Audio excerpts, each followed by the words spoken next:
Hey dear friends, it is great to see you. I'm not sure if you're watching this video because you hopped over from Proverbs 31 Ministries and Encouragement for Today, or if you are one of my blog subscribers and you are opening up your email and seeing a video message from me. But regardless, or maybe someone shared my link and you're over here, however you came to be here today to watch this message, I just want to welcome you and thank you. Today is a very exciting day for me because we are beginning a study, an online Bible study through Proverbs 31 Ministries on my recent book, Wait and See. Now, waiting is not one of these things that I have mastered. A lot of times people think, well, she wrote a book on this, she's the expert. What this means is that we lived enough through the subject of our book to write it. And I believe it was Kathy Lipp, a friend of mine, who said, we're only 2 or 3 steps ahead of you. And that's kind of the way I feel, because here's the way reality would play out. Here's the way reality plays out. We're either in a wait, or we've been in a wait, we're in a wait, or we're heading into one. And truly, if we examine our lives are seasons of one wait fading into the other. There are some of my waits that have ended, like the waiting of the publication of this book, but then there are other waits that I'm in the middle of, things that I believe in my heart that God has prepared for me, that He has ordained for me to be a part of, or has ordained to happen and for me to see. I believe Him for many things that I've been praying. I believe them that they're going to happen. And so I'm waiting those out, but there are some things that my wait is over, and I have learned some great lessons. And so that's really what Wait and See is about. It's lessons teaching us how to wait well. And one of my favorite verses, and I unpacked this early in the book, and it's kind of like an anchor verse for the book, but it's one that I really learned early on in waiting, that if I do this, oh wow, things do go a lot smoother.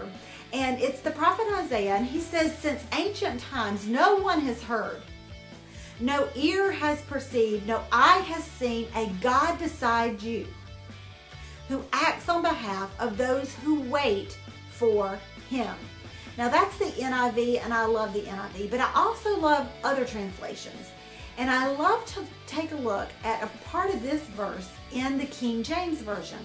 The NIV version ends like this: who acts on behalf of those who wait for Him. And the King James Version says this: prepared for him that waiteth for Him. And they use the word prepared. Isaiah, or the King James Version, used the word prepared. And that word, and I'm going to really try to say this, if you speak Hebrew, fluent Hebrew, please don't throw darts at me because I don't know how to speak Hebrew, but I believe it's pronounced asah. And it means to do or make in the broadest sense and widest application. So God has prepared something in the broadest sense and widest application of the word for those who wait on Him. Now, of course, we want something that's in the broadest sense and widest application of something that God did for us. But then there's this little condition of those who wait on Him. And it's like, yeah, I knew there was a catch. But I promise you, this is a catch that you want to be involved in. Because the word there for wait means to, or waiteth, depending on if you're looking at the King James, it means to tarry or to linger. And what I love about waiting is it is training time. It is God training me. It is God training you for what He has prepared for you. That broad sense, that widest application, He has prepared something for you. And when we tarry and when we linger with Him, we get to know Him. You know, when my best friend calls me every day, we talk every single morning, and sometimes 2 or 3 times in the afternoon. But when she calls, her picture pops up on my phone. But before, I had one of the phones where your picture pops up on, and before I had a phone that had ID, I call them dumb phones now. I would pick up the phone and answer it, not knowing who it was. Immediately, I knew it was her. Why? Because I have spent time with her. Because I have listened to her voice. I can identify her by voice. And that is what lingering and tarrying does for us in our wait. We get to identify God's voice, know in confidence and certainty when He's saying, yes, move forward. Oh, no, I want you to hang back here. I've got something I really, really want you to learn, and it's so cool. So hang around with me. Lingering and tarrying teaches us to wait well. And it helps us not exchange the person of our faith for the object of our wait. Often we want to manipulate the situation. We want to fast pass, and we want to cut God off at the corner so that we can hurry up and get to that which He's prepared for us. Well, that's all well and good. But what He's doing in the wait is preparing us for that which He's prepared for us. So what happens if we get there on our own terms and shortcuts? We're not prepared. And I don't want to get to where God wants to take me and not be prepared. And that's what waiting well and wait and see is all about. So today, I want to encourage you, if you haven't made the decision to be part of our Wait and See online Bible study, it is not too late to do so. There is a link right below this video post, and you can click on and join. It's free, online, free. Everything will be there for you free. Now, if you want to buy the book as well, there's a link there. It will take you to the Proverbs website, order the book, and it will get to you. Now, you might be thinking, well, I won't get the book in time to start today. You're right, you won't. But Proverbs is taking care of that. They will give, I think there's maybe the first 2 chapters, are downloadable. So you can go ahead and get those and stay caught up until your book gets to you. So make the decision today to join us in Bible study and to purchase a copy of Wait and See.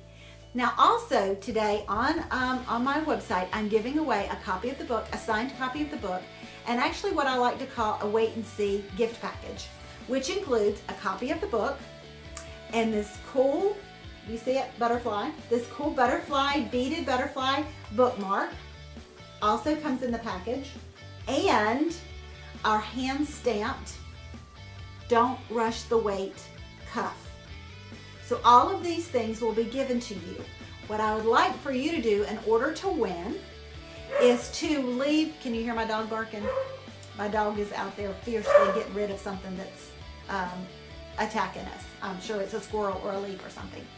But in order to be entered to win, I want you to leave a comment, and I want you to share with us what you believe that God is teaching you currently in your waiting, in your tarrying, in your lingering. And just, you know what, be honest, if there is something, if you're like, I have no idea what He's trying to teach me, put it down. Put it down. There are going to be people popping in over today praying for all your posts, but I want to encourage you, leave a post and get in, enter to win this gift set. Also, if you don't get chosen and you think, oh, that's a great, cool bookmark, I want to have that. There's a link for this over, the link below this video post goes to my store. These are for sale in my store. And also these cool Don't Rush the Wait cuffs are also on sale. You can buy the combination of the two. The book, I don't sell the book here on my website. Proverbs sells the books over there on their website. But you can get a combination of the two, or you can buy them individually, 1, 2, whatever. Buy one for a friend, Christmas gift, whatever. But they go perfectly together with the message of the book, and I would love for you to have one. I typically wear mine. I'm not wearing silver today. I'm wearing gold, so I'm wearing my Be Still and Know cuff from Proverbs 31 Ministries. But most days you find me wearing the Don't Rush the Wait cuff to remind me to slow down. So I would love for you to be able to win a copy of the book, but most of all, I want you to join this Bible study and be part of this great, exciting time as we learn to wait and see and to wait well, not exchanging the person of our faith for the object of our wait.